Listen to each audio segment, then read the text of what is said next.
Hello mga kawalwal! Ang gagawin natin ngayon ay magluluto tayo ng kimchi rice with tofu.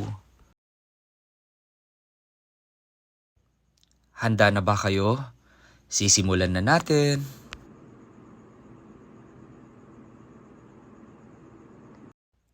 Una nating gagawin ay lulutuin natin ang tofu. Kailangan ay nasa medium heat lamang upang hindi ito masunog.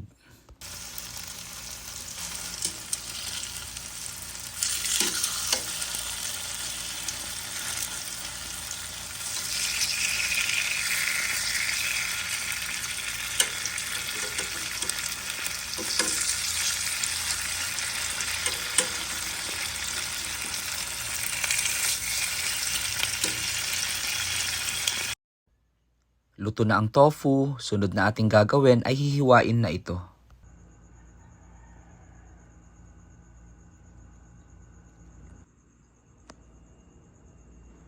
Ihanda na din natin ang mga sangkap na gagamitin natin sa pagluluto. Yan ang mga sangkap na gagamitin natin sa pagluluto ng kimchi rice with tofu.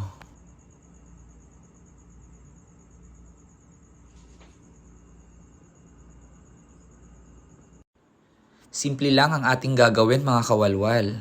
Maglalagay tayo ng mantika doon sa palayok.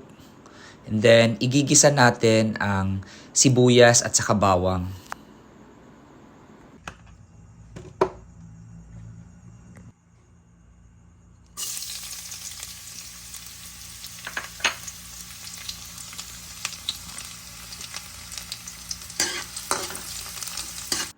Pag light brown na ang bawang, mga kawalwal, ay isusunod naman na natin ang sibuyas.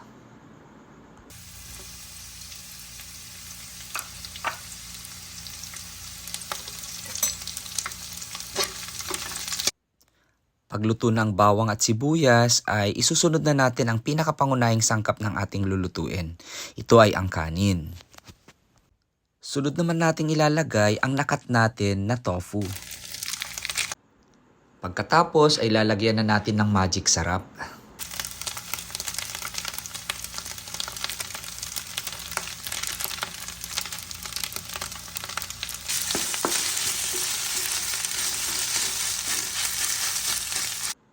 Pagkatapos ay ilalagay na natin ang kimchi.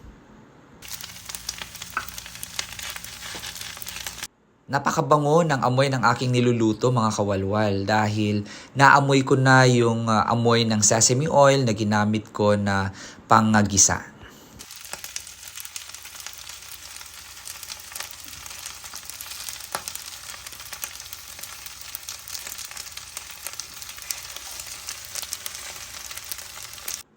Pagkatapos ay lalagyan natin ng itlog. 2 piraso ang aking nilagay. Pagkatapos ay ihalo-halo natin.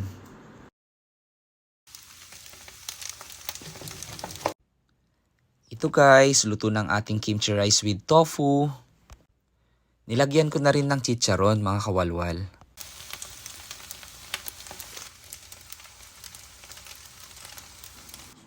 Ito na mga kawalwal, ready to serve na. Wow, napakasarap. Salamat sa panunood. Bye!